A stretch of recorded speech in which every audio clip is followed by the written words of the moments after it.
We're really, really delighted here to have Mark Perry. Mark Perry was a vice consul at the Monterrey, Mexico Consulate General. He's now in between postings. He'll be going back to Virginia in a couple of weeks to begin learning Arabic and train for a consular post in Cairo, Egypt. Mark Perry graduated from the Kennedy Center's International Relations Program and then later received an MBA from the University of Iowa. He has been in the State Department since 2005. Prior to that, he was working in the private sector. So we'd like to give a warm Kennedy Center welcome to Mark Perry.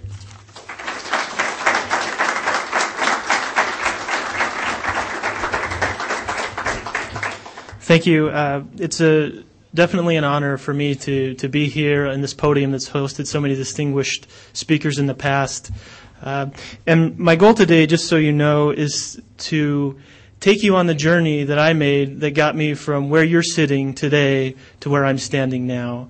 And hopefully, in the process, encourage some of you who may not have thought about it or who may have thought about it a little bit to consider a career in government service, particularly in the Foreign Service. A little bit more about my background. I graduated from BYU in 1997. Prior to that, I served a mission to Chile, Viña del Mar. I was there from 92 to 94. Graduated from BYU. I went to work for an engineering firm called Rockwell Collins as a technician. After that, while I was doing that, I earned an MBA from the University of Iowa. Then I became, I was recruited by Tyco in a leadership training program and moved around the country a bit. With Tyco, it was while I was living in New Hampshire working for Tyco that I received an offer to work for the State Department. And we'll talk about that process in just a moment. I just finished my first tour in Mexico. We're on what's called home leave, which is a period of time between tours that we can come back to the U.S. and become acquainted with our culture again. I'm on my way to Cairo, Egypt, which I'm very excited about. I have a wife and 4 children, one on the way. My wife's here today. I'm glad that she could be with me. We actually met in geography class. She's an elementary education major here at BYU, which is interesting. It's the only class that our majors intersected. And I'm not very good at geography. I probably shouldn't admit that on camera. But luckily we have the chance together now, since we didn't spend, at least I didn't spend much time in geography, studying geography, because she was in the class, that we now have the opportunity to study geography together hands-on. So one of the things that people always ask me is, why did you join? What possessed you to drag your family all around the planet, moving every 2 years, learning new languages, facing challenges? Why did you want to do that? And a friend of mine and I used to joke that the reason why we joined the Foreign Service is for diplomatic immunity and not having to wait in line when you go through customs at the airport, which is what this little black book right here gives you the privilege of doing. While that is a benefit and I've enjoyed that privilege thoroughly, that's not why I decided to join the Foreign Service. I studied for a semester in Washington, D.C.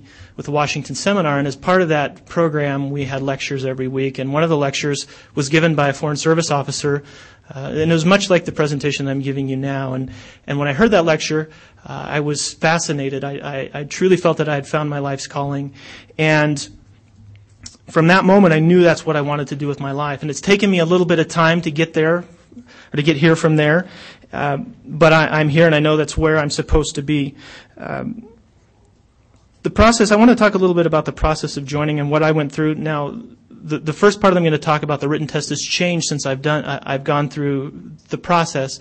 And so there are some details that are going to be a little bit different, and I'll point those out as we go through. There's a wealth of information on the internet also about how this works, and so I'm not going to spend a lot of time going over this. But step number 1 for me was to take a written test. And the written test is very long. It takes, I don't know how many hours, a lot of hours. It has 3 basic parts. A job knowledge test, which is basically questions about anything related to what you're going to need to know as a Foreign Service officer, management, political, culture, history, geography. And the second section is the English expression test, where they test your ability to write and to speak correctly, because that's a very important part of being a Foreign Service officer's communication. And then the third part is a biographical questionnaire. Basically measures your your abilities, your skills, your interests, to see if those match up with what they're looking for in a Foreign Service officer. As part of that process, you have to pick a career track. There are 5 career tracks that you can choose. I chose the consular track, and I'm going to go over these briefly, and if you have questions at the end, I'll be happy to expound on them. The first track is consular, which is what I belong to. That involves helping American citizens overseas or helping foreign nationals who want to travel to the U.S. get a visa. The second track is economic. You focus on economic issues. You negotiate trade agreements, open foreign markets. You work on intellectual property rights, those sorts of things. The next track is the management track. People in the management track oversee the operations of the embassy, involved in the budgeting and staffing and all of those types of things. Fourth track is political. The political officer develops expertise and provides analysis on a specific set of issues, a portfolio, and writes policy recommendations on those issues. When people think of diplomats, what they're usually thinking of are people who are in the political track. Although everybody who is on this list in any of the tracks is considered a diplomat and has diplomatic immunity and a diplomatic passport. But the stereotypical diplomat is someone generally who is thought of as being in the political track, who is negotiating agreements and meeting with host governments and that sort of thing. But every other track has an element of that in it. Then finally, the fifth one is a public diplomacy. This is sort of like a public relations person. They give interviews, they give speeches, they facilitate cultural exchanges between universities and that sort of thing. So you pick a cone, you submit an application packet, you write a statement as to why you want to join the Foreign Service, and then you're invited to a written test, which I explained. If you pass that test, now you go to what's called a Qualifications review panel, which I won't get into the specifics of that, but I will give you a website where you can get a very good article if you're interested in what that process is, what they're looking for, and how they choose people. So it's a screening process. Some people are screened out, some people are screened in based on that process. Then if you pass the test, you're invited to an oral assessment, which is another test. I took the written test once at BYU right after I graduated, and I passed every section except the biographical questionnaire, which meant that I just didn't have the life skills, the experiences that I needed to be successful. And so I took a small detour. I collected all of those skills, much by accident, and then I took the test again in Little Rock, Arkansas, and I passed it. So then I went to the oral assessment, which was a day-long exercise. I did mine in Washington, D.C., but you can do them in different cities throughout the U.S. You spend a full day being assessed, and there are different activities. There's a group exercise where you're given a specific task, and you have to work together as a group while there are people observing and assessing your performance. You have to sift through a bunch of papers and write a memo, and there's a written exercise. And then there's an interview also, a structured interview where you ask certain questions about your motivations and your experiences and that sort of thing. At the end of that day, you know if you passed or not. You're given a score, and if your score is sufficiently high, you pass. For me, it was an exciting day, but it was also exhausting. And at the end of the day, I found out that, yes, I had passed. I was a little bit surprised by that. Then after I did that, I went through the clearance process. Now, there are two basic clearances that you need to become a diplomat. First is a security or a medical clearance. Medical clearance is important because you and your family, if you're married, you and your spouse and or children, have to be healthy because you're going to be living in places where there's no access to health care or limited access to health care. So you have to start out healthy. And so you take every health test known to man, it seems like. In fact, my doctor joked with me that after completing all of my battery of tests, he knew more about my health than all of his other patients combined. He said that jokingly, but I'm not sure that was very far from the truth. Anyway, after the medical clearance becomes a security clearance, you have to have a top secret security clearance, it's called. It's different levels, and that's top secret is a level, because you will be dealing with classified information in your jobs if you become a diplomat. What you have to do is provide a whole bunch of information about where you've lived and who you've known and where you've worked and where you've studied. And then agents go around and interview your friends and neighbors and people that you know and people that they know to see what kind of a person you are. Now, I'm going to presume that since most of you are students here at BYU and you've subscribed to the honor code, that you have relatively clean lives and this shouldn't be a problem. A couple of things, if you ever get to this point, just just so you know, the most important part of this process is to be honest. Everybody makes mistakes, but if you make a mistake and then don't tell them about it or try to hide that, then you're probably disqualified. So, in my case, I remember very vividly when the agent came to my home in New Hampshire to interview me. He pulled up in the black SUV, got out. He was wearing black boots, black pants, a black sweater, black trench coat, black shades. Tromped into my living room, asked me all kinds of questions. He was very interested that I didn't drink at all and wanted to know more about that, if I had a problem or what the issue was. The other interesting part about that is they came to my place of employment, and they tell you, and you can kind of negotiate this, but they have to go to your current place of employment, and at this point you're not guaranteed a job. So I had to practice my diplomatic skills and explaining to my boss and all of my colleagues why this man was tromping around the office asking all kinds of personal questions about my life and my performance, but it went well for me. That was great. After you get your clearances, there's one final review. Somebody at the department, a panel at the department, looks at your case and says, is this person good or is this person not good? For me, it was completely easy, but there are a few reasons why you might get rejected. If you were deceptive when you're answering questions on the test, the biographical questionnaire will ask you certain questions that you answer that only you will know the answer to, but there's a check there to see if, based on your answers, you were being deceptive or not. If you have substance abuse problems or if you've been in financial difficulties. So those are just a few reasons. After you pass a suitability review, you get on a register, a list by track, and you're rank ordered by score. So whoever has the highest score is number one position, and then the department hires from the top down. I was probably in the middle third based on my score, near the top of the middle third. And the one thing to remember about the list, it's very dynamic. People go on and off all the time. And even though you're on the list, you may never get called. And that's kind of a slap in the face, I guess you could say. You go through all the process, you're good, you're on the list, but you just never get called for a job. But luckily, in my case, that didn't happen. After 18 months, if you're not offered a position, then you fall off the list. And positions are filled based on how many people they're hiring, what budget constraints are, et cetera.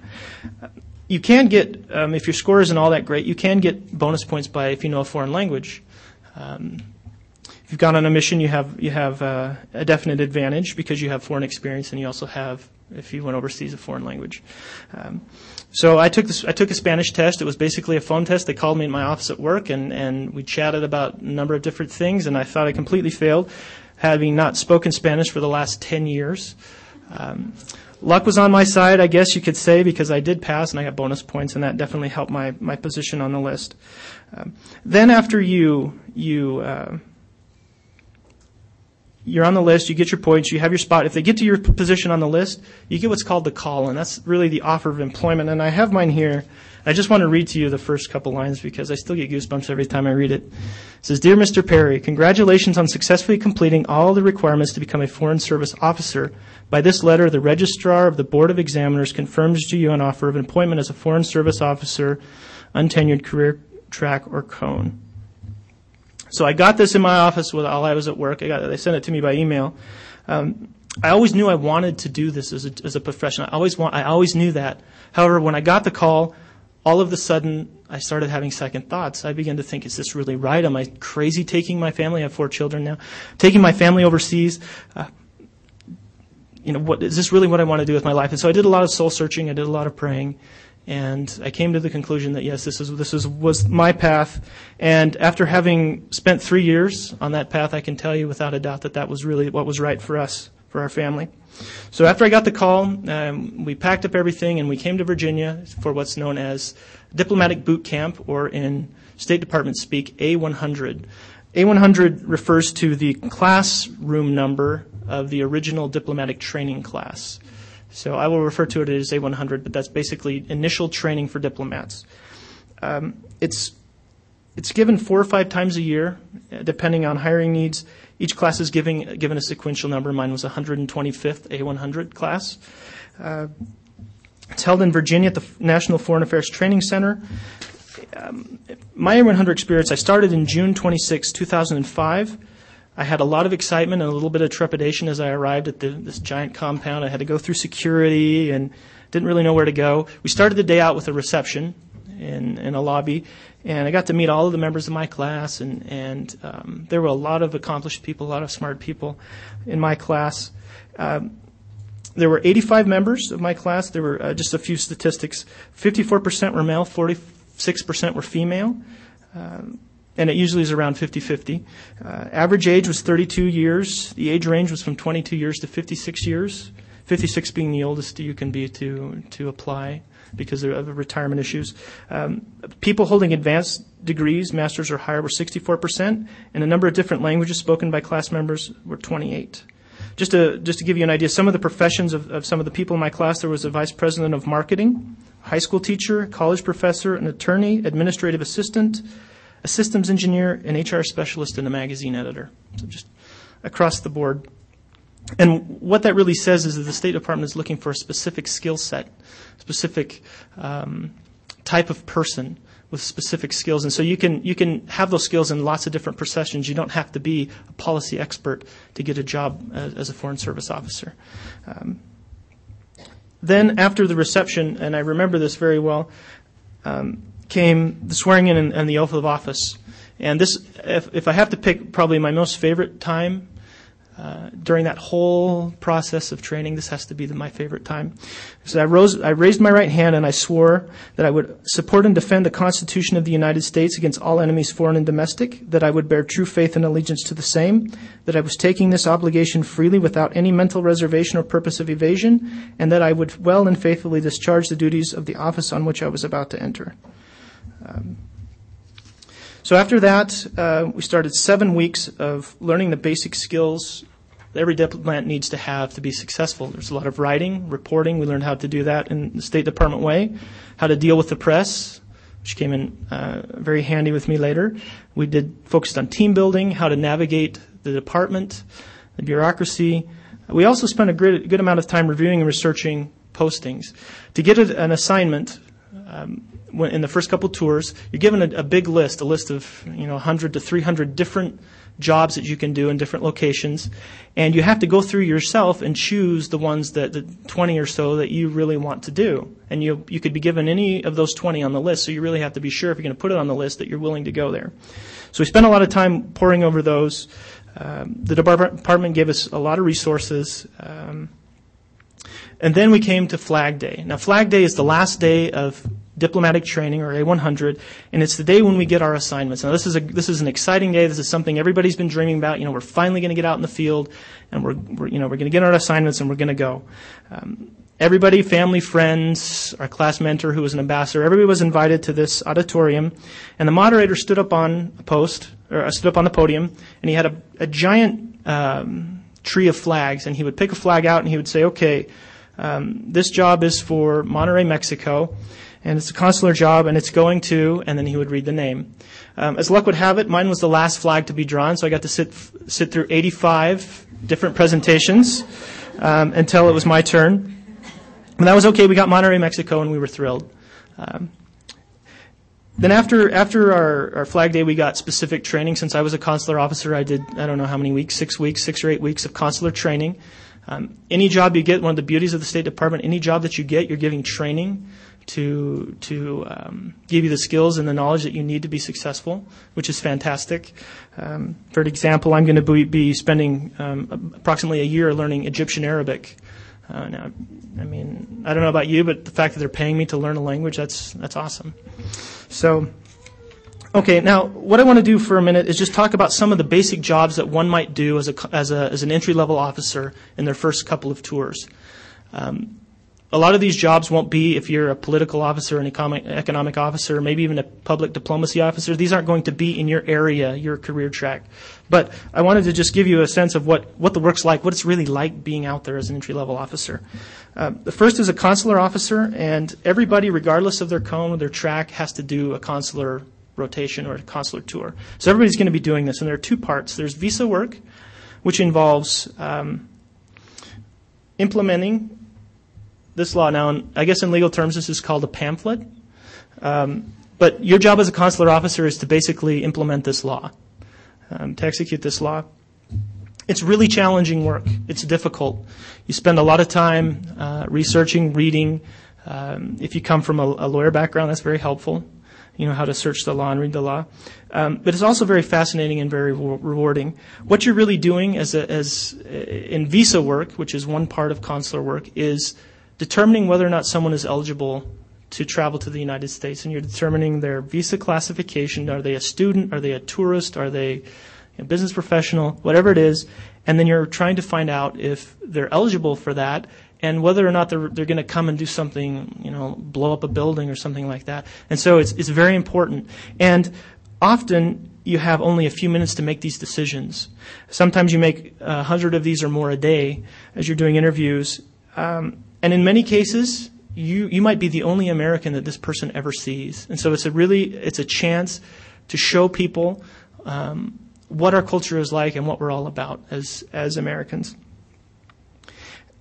If you don't do visas, there's another part of consular work which is called American Citizen Services, and you basically help American citizens in need. You register births, you issue passports, you provide emergency services. If people are sick, if you go visit them in the hospital, you help their family help them. If they've been in jail, you go visit jails. If somebody's in the country and doesn't have any money to get home, you help them get the money. You call their family. In some cases, you can give them a loan from the U.S. government to get home. As a consular officer also, you end up supervising a lot of employees. So having supervisory experience is positive because you will end up supervising local staff. Each consulate or embassy has local staff who are nationals of the country where you're located that work and provide support services. So you'll supervise those people. Another common job is called the General Services Officer, and that's in the management track. If you're a management person, this would be something you would do. Even if you're not, it's possible you could do this job. You're basically responsible for the operations side of an embassy or a consulate, and usually you have a specific set of responsibilities like managing the motor pool, which is a fleet of cars and drivers that used for official purposes, that sort of thing. You find housing. You maintain the housing maintenance system, all those types of things. And then less common but still available, you could be a public affairs officer. You do radio and TV interviews. You write articles in the newspaper, opinion pieces, all that sort of thing. And that's really fun unless you have to do it in the foreign language. And I tell you this because for me, having to give a radio interview is terrifying. Okay, I was terrified to do that. But to have to do it in Spanish, I could barely even breathe. But I got through it, and it turned out to be okay. But, if you like that sort of thing, it's a great place to be. Okay, you also might be a political or economic officer. And if you do that, it's often rotational, so you spend some time doing something else, like maybe a consular job or a general services officer job. You might be given a specific portfolio like human rights, and you would go and meet with government officials, but they would be not as high level ranking as maybe others. But they would have information related to your portfolio, and so you would write policy analysis, you'd read the newspaper, and try to get a sense of what's going on, and then analyze things related to your portfolio. There's some other things that you can do as an entry-level officer. These are duties that aren't jobs, but they're things that they give to you for the growth and learning that you get from doing them. One of them is being the duty officer, and basically you're the emergency person. If anybody has a problem after hours, they call you on a cell phone, and then you have the responsibility and the challenge of addressing any emergency that might come up. I've done that a number of times. I'm aware of calls ranging from where can I park my RV to my wife has just been kidnapped and is being held for $50,000 ransom. What do I do? So you get a lot of experience and a lot of drama doing that. Another duty that you can be is what's in State Department terms is called a control officer. What that means is whenever there's a visit to post, a high-level visitor or a department visitor or something like that, you are the point person for that visit. You arrange the schedule, you work out all the logistics, you get together, you make sure that the suitcases get from the airport to the hotel, you do all those sorts of things, and then you escort the visitor to all the events, and at the end you write a report based on that visit. Something very common that junior officers do. You could be on a disaster response team. For example, in Mexico they had Hurricane Katrina, no, not Katrina, a different hurricane that came down to the south and was very bad. A lot of officers went down to help out with that effort to get people who were stranded back home and that sort of thing. You might be chosen to be a staff assistant. Basically, you're an assistant to maybe the ambassador. He gives you different assignments, and you comply with those. You also will be assigned, without a doubt, to work the 4th of July party. 4th of July party, every post seems to have one, where important contacts are invited to often it's the ambassador's home, and throw a party for them. In my experience, the consular cone, we would invite contacts who had been helpful, people in the police, people in hospitals who had been helpful in helping us help American citizens. We would invite them to the party as a way of saying thank you. But you'd be at that party and you would be working, and there's actually a way to work a party. For the sake of time, I won't get into the details, but you will learn that in A100 if you get to that point, how to work a party. It's very interesting. So my first tour experience, what did I do? My first tour was phenomenal. I loved it. I spent a lot of time doing visa work, and I started out doing visa work, just general visas, and then they tapped me to be the manager of the guest worker program. And Monterey happens to issue over 50% of the world's total guest worker visas. And so it was a huge responsibility for someone who had very little experience. But I was able to do okay. I got through it. I supervised 10 local staff. I got a lot of congressional exposure. At one point, I was talking to a senator on the phone. That was a very interesting experience. I got to be a subject matter expert in a lot of different policy decisions because at that time, the guest worker program was really important. It was really visible. And so they called on me a lot to provide knowledge that I'd gained managing the program. I gave a lot of briefings, radio interviews, I wrote newspaper articles and that sort of thing related to the guest worker program. After that, I moved to the American Citizen Services section, and I spent a lot of time visiting U.S. citizens in Mexican jails. Now, just a little word of advice to any of you who ever travel to Mexico: stay out of trouble. Okay, don't go to jail there. It's not very nice. But if you do happen to go to jail, someone like myself will be nice to visit you once a month and bring you some magazines and make sure that they're not beating you and that they're feeding you and all of those sorts of things. So I did a lot of that. I spent a lot of time in hospitals, psychiatric hospitals, ensuring the well-being of U.S. citizens who didn't have anybody else to look after them. I met at times with local government officials, police officials. Anytime there was an allegation of prisoner mistreatment, we would go and meet with police officials to express our interest and in a very diplomatic way, ask that our prisoners be treated with respect and according to local law. And I actually spent a surprising amount of time on kidnapping cases. Another thing, if you go to Mexico, it's possible you could be kidnapped. So the State Department provides a lot of information, a website and travel warnings and that sort of thing. So you should go to the State Department website before you travel to any country just to see what the local conditions are and how to avoid getting into problematic situations. Okay. What I want to do now is just talk about some of the challenges and some of the benefits, and then we'll open it up for questions. Some of the challenges of being in the Foreign Service.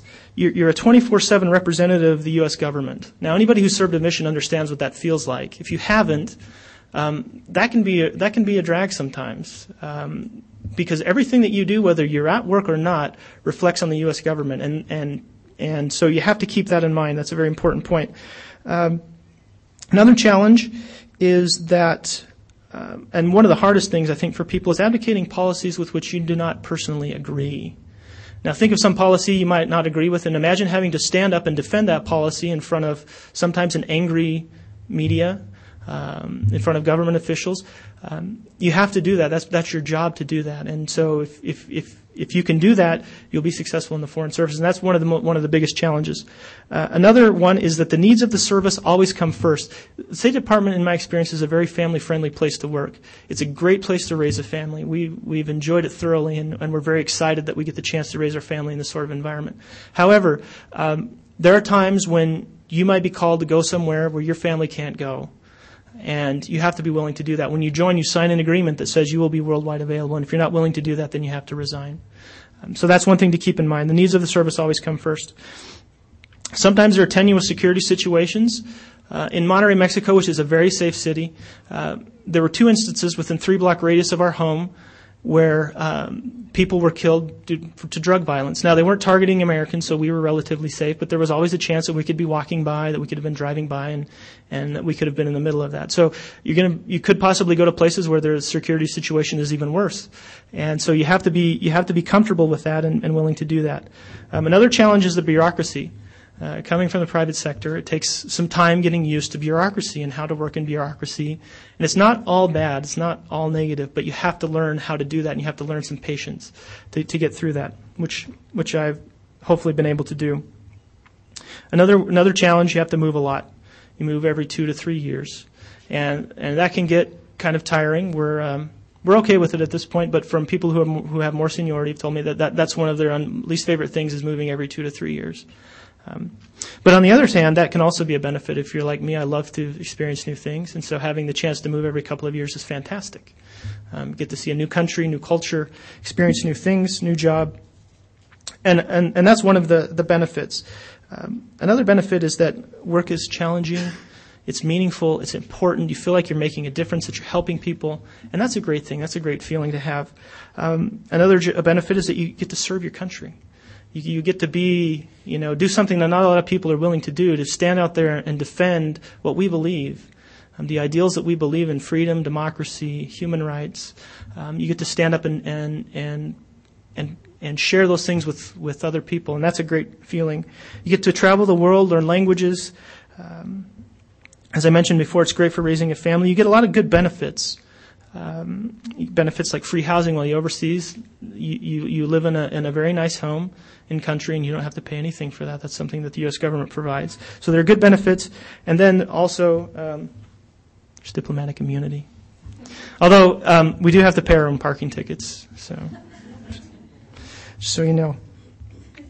Well, that's basically been my journey from where you're sitting now to where I'm standing today, and I'm grateful that you guys were able to come along with me on that journey. This career is fabulous. I hope that some of you understand it a little bit better and maybe have a little bit more of a desire to pursue it as a career, because it's fantastic. And with that, we'll open it up to any questions you might have. And remember to please wait for the microphone.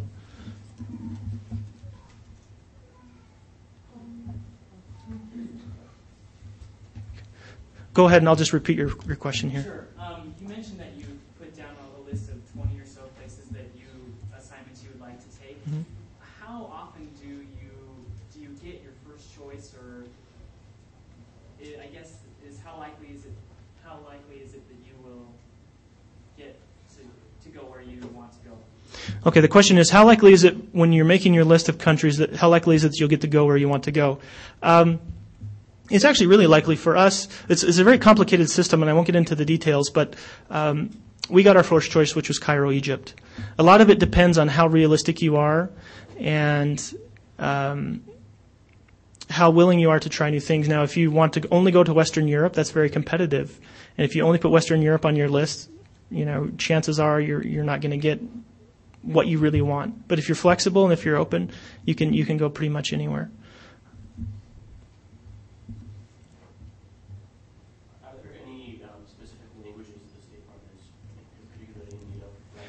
Yes, there are, and again, it's a little more complicated, a little more detailed than I wanted to share. But there are.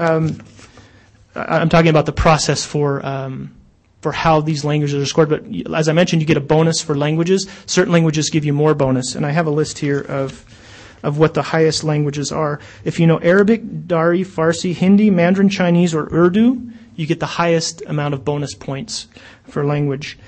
If you know Azerbaijani, Bengali, Chinese, Cantonese, Korean, Kyrgyz, Nepali, Pashto, Punjabi, Kurdish, Russian, Tajik, Turkish, Turkmen, or Uzbek, if you speak any of those, then you get a little bit higher bonus points than the normal foreign language speaker. And then everything else is just a standard bonus, like Spanish, French, all of the world languages.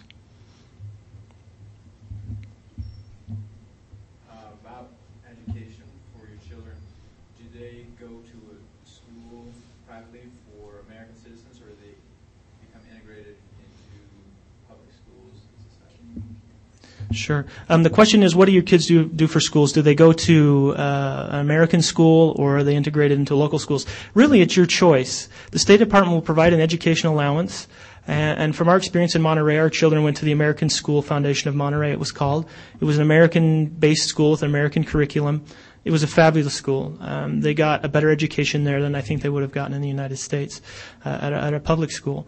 And that's one of the benefits that we see as a family going through this career, is that you do go to very good schools. And in fact, a lot of people choose a post based on the type of schooling that's available. And you have a choice. If you wanted to integrate your children into the local school so they could learn a language or whatever, you could do that if you wanted to. So there's a lot of flexibility there.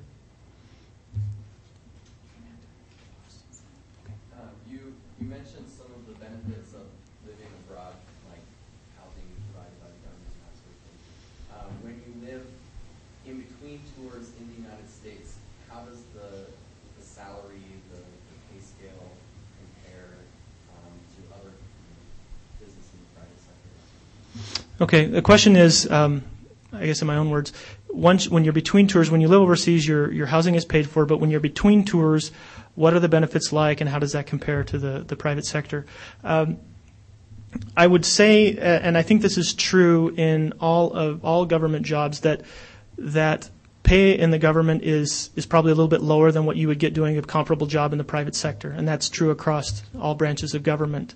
While we're on home leave, what a lot of people do is they have a home in the United States, which they rent out while they're overseas. Once you get back to the U.S., you become responsible for all of your housing costs. That you're not paid any housing allowance, or you don't have free housing. So most people buy a home, and then when they come back every 2 years, they live in that home, and then when they're overseas, they rent that out. In terms of salary, you have a base salary, and when you're in Washington, D.C., that salary goes up because they have it's called locality pay. So based on the cost of living, it's a cost of living adjustment, basically. Your salary will go up while you're in Washington. When you go overseas, there's a whole other set of allowances that you get. Some are for cost of living. Some are incentive pay. If it's a dangerous place, you'll get up to, I think, 30% of your salary. If you're living somewhere very dangerous. If it's some place that's very difficult to live, there's also allowance for that. If it's, you don't have access to a lot of the things that you're used to, food and that sort of thing, you'll get an allowance to sort of compensate for that. So while you're overseas, you get a lot of allowances. When you come back, you don't have those allowances because you're living in the U.S., where presumably all of those services are available. You said that they're looking more for specific skill sets, not necessarily education or profession. What do you include in that skill set? What is the skill set that they're looking for? There's a website that I've written up here on the board, and I'll open that up when we're done. But they have, I think it's 11 or 12 different qualities that they're looking for in a person, and you can see these online. But they're composure, cultural adaptability, experience and motivation. What kind of, what's motivating you? Information, integration, and analysis. How do you absorb and retain information and synthesize it? Do you show initiative and leadership? Do you have good judgment? Are you objective? Do you have integrity? Oral communication skills, planning and organizational skills. Can you do quantitative analysis? Are you resourceful? How well do you work with others? And how well is your written communication? And those are available online, and I'll show you the website here in a minute when we're done. You can write that down, and it will give you a description of exactly what those mean. A follow-up question to that, like a lot of students have questions about like how do I gain those sorts of skills. Some students are just doing school and they're not working, but what kind of advice would you have for students who are trying to seek out those skills in other ways besides academia? Okay, the question is, how do you gain those skills if you don't have them, especially if you're coming right out of school? Good question. First thing I would say is an internship. If you can get an internship in the State Department, even better. There's a process online of how you do that. I'm not very familiar with that, but I'll give you the website where you can look and see how one gets an internship with the State Department. That's number one. Number two, work, get a job. It doesn't have to be, with an NGO, working in some obscure country, managing aid programs or something. Get a job where you have supervisory experience, where you have to show resourcefulness, where you have to use judgment. It's not the job that's really as important as can you demonstrate that you have those skills.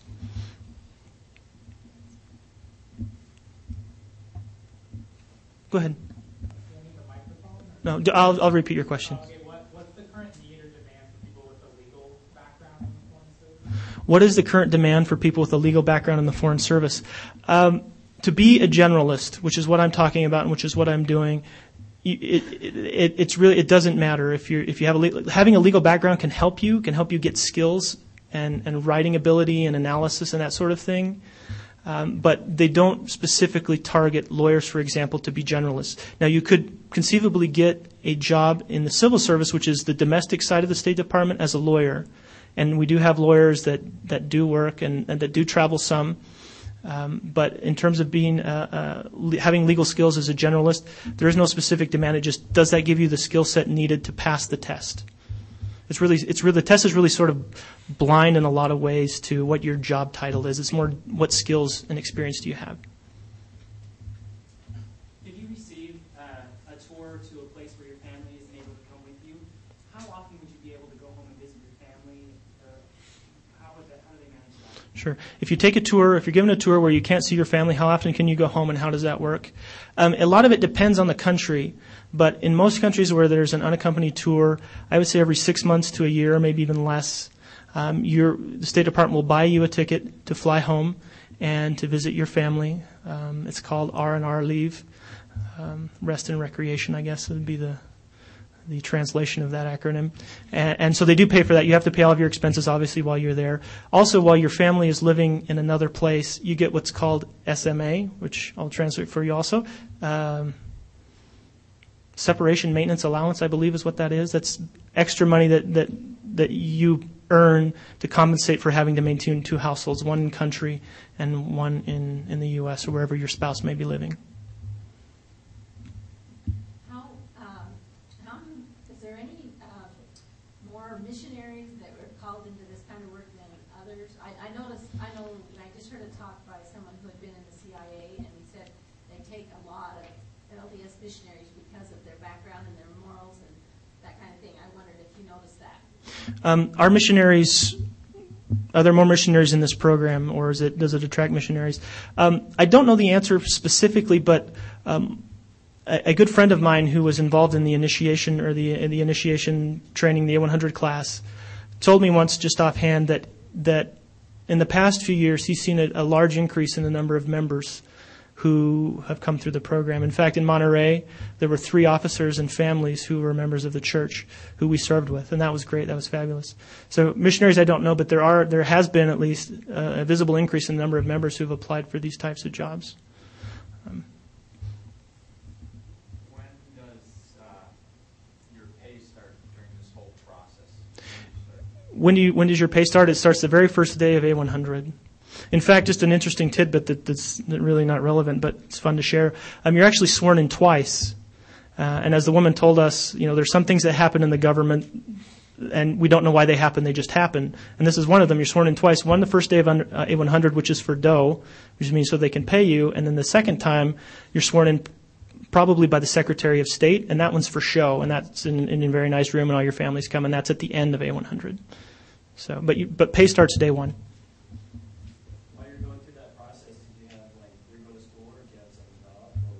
I was working, and in fact, the advice that I would give to anybody who's considering this, do not put your regular life on hold, hoping that this is going to work out. You need to pursue your regular life, go to graduate school, do whatever your plan B is, and then when plan A comes along, then you can make the decision. That's the safest way, and that's what I would do, and that's what I did. I worked, and when this came along, it just so happened that it was perfect timing for me, and I took the job with the State Department.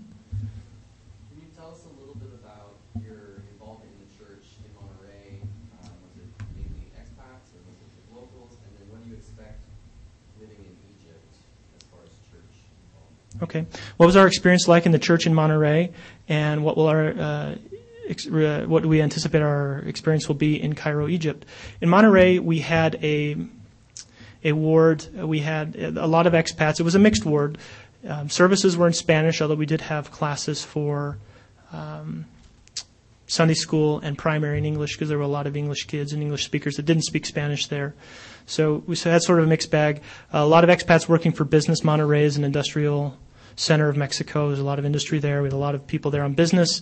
We had a lot of missionaries. Elder Grove, the 70, was in our ward for a time until they reorganized the the area office and moved it to Mexico City. We had a great ward. Lots of different kinds of people. In Cairo, we anticipate there'll be a branch of 50 to 100 people. They meet on Fridays because that's Muslim holy day, so church is on Friday. Work week is Sunday through Thursday, which I thought was interesting. And we don't know much more than that other than it's all expats. I don't think that there are any locals in the church in Cairo. In fact, that's one of the things that we really are interested in when we bid is what the church is like, because this job not only gives you a chance to work and live overseas, but you can also build a kingdom, which in my opinion is probably even more important than what I do on a daily basis in the embassy. Aside from danger, what else was making so that you would get called to an area without learning your family? More than anything, it's danger. And in some cases, it might be unavailability of school or medical care, but for the most part, it's danger.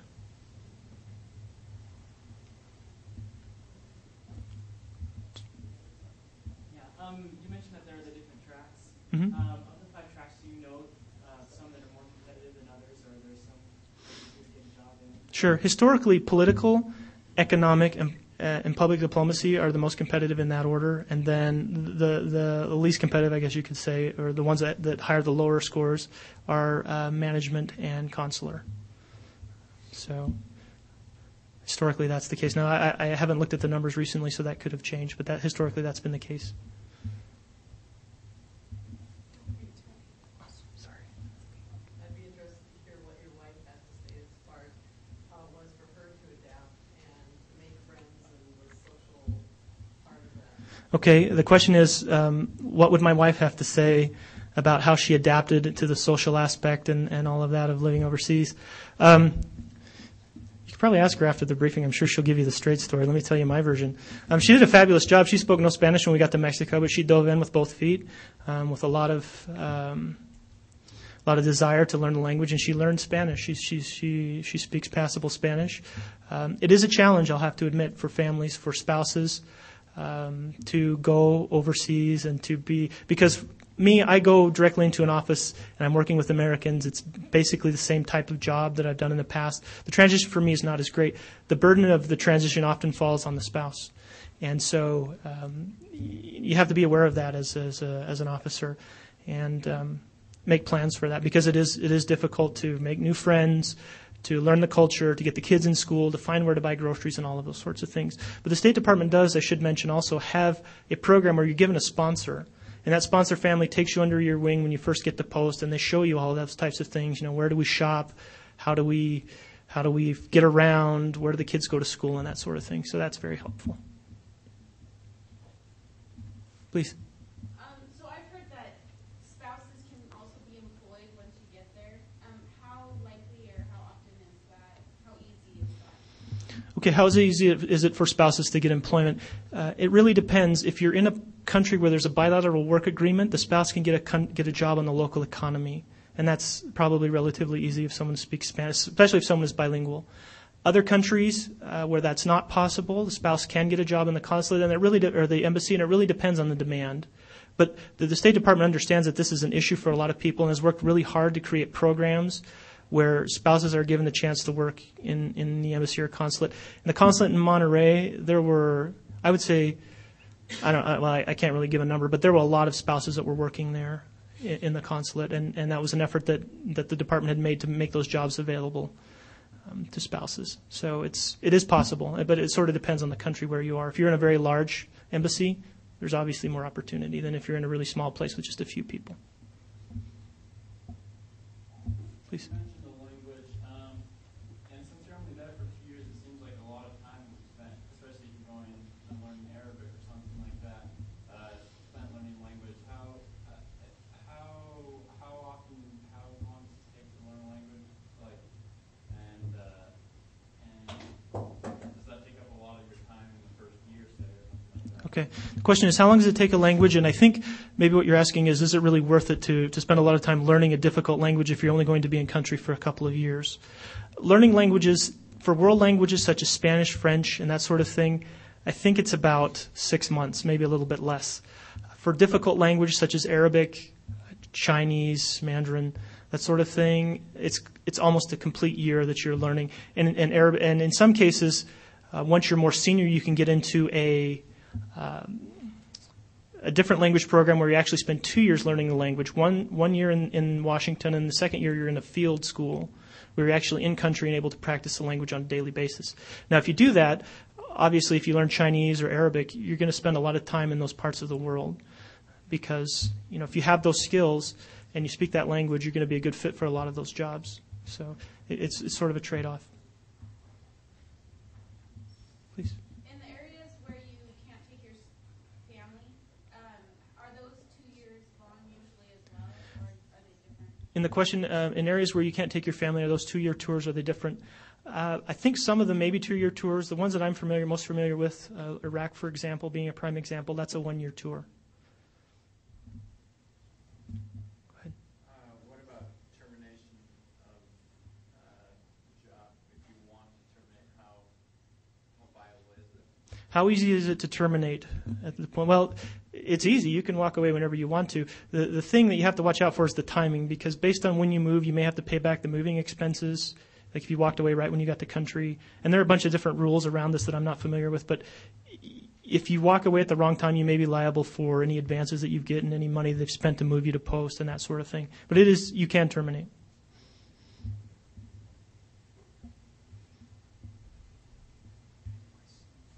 Please.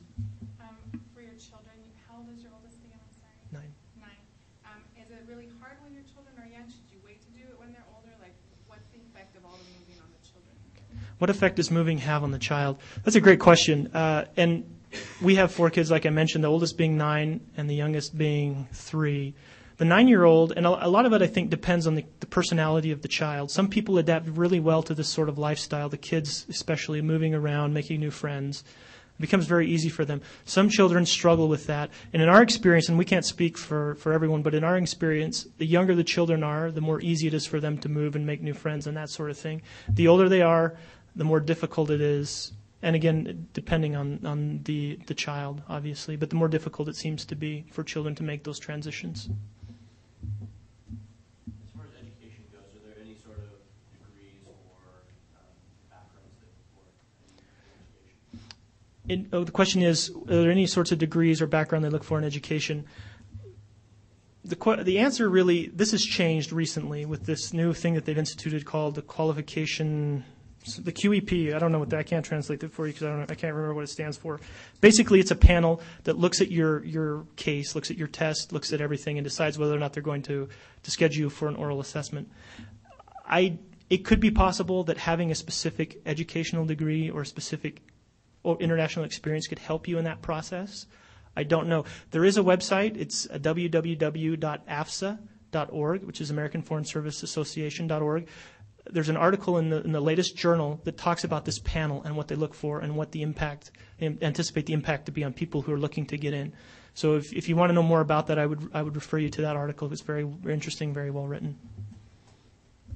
From the time that you first took, I guess the second time you took the written exam until you started training, about what kind of time period? Is it a couple years?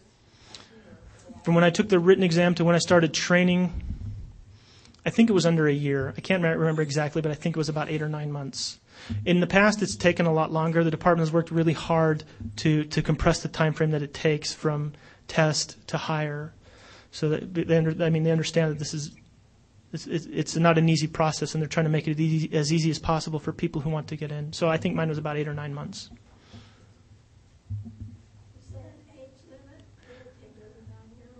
The question is, do they take 89-year-olds? I really wish that they did, because I think 89-year-olds have a lot of wisdom and experience that we could all benefit from. Unfortunately, there is. I think the age limit, you have to be 56 at the time of hire, and because of retirement issues. I think that's the cutoff. How many hours do you work a week on average? It depends on your career track. Consular track is largely an 8-hour-a-day job. You can get in some situations where you might have to spend more time doing that, and obviously if you're doing emergency services, you'll spend a lot of time outside of the office, and that's not always true. But by and large, consular work, management work as well, 8 to 5 jobs. If you get into the political and economic and public diplomacy side of things, you spend more time because you're going a lot to receptions, a lot of evening functions, a lot of different events that happen outside after hours, and that's something you have to be aware of, and for some people it can be an issue. What is the possibility of changing tracks once you're, I guess, in the system? What is the possibility of changing tracks once you're in the system? Good question. You can do it. It's done through a process that the State Department calls clonal rectification, which sounds painful. It really, as anybody who's familiar with the State Department knows, it really depends. I know people who were consular officers but have spent their whole time doing political work.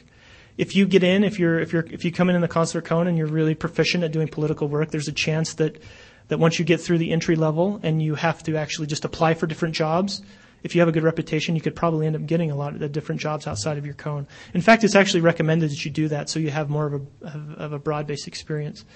But there is a process. I don't know what the process is and if it's possible, but I know people have done it. Okay. We'll have time for one more question.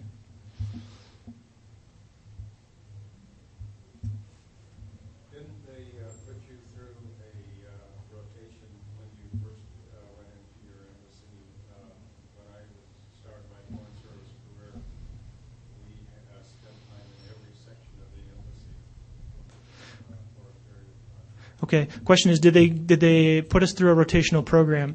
A rotational program such as you're describing, not really. There was an orientation where we did learn about different sections, but it wasn't. We didn't go and spend time working in each section. For the consular section, where there are a bunch of different parts, we did spend time rotating around those different parts. And again, that could depend on the post where you are. Monterey is a very high capacity, high producing visa post. And so it could just have been that there weren't enough resources to do that type of thing, and it could be available in other posts. I don't really know.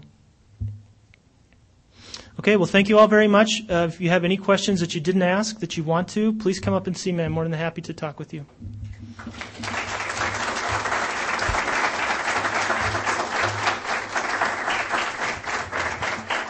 Thanks again for joining us. We'd like to invite you to, again, look at our website, kennedy.byu.edu, to take a look at our podcast as well as look at the upcoming events. We don't have anything for the rest of this week, and we hope that all of you have a very safe Pioneer Day. Thanks so much for joining us today.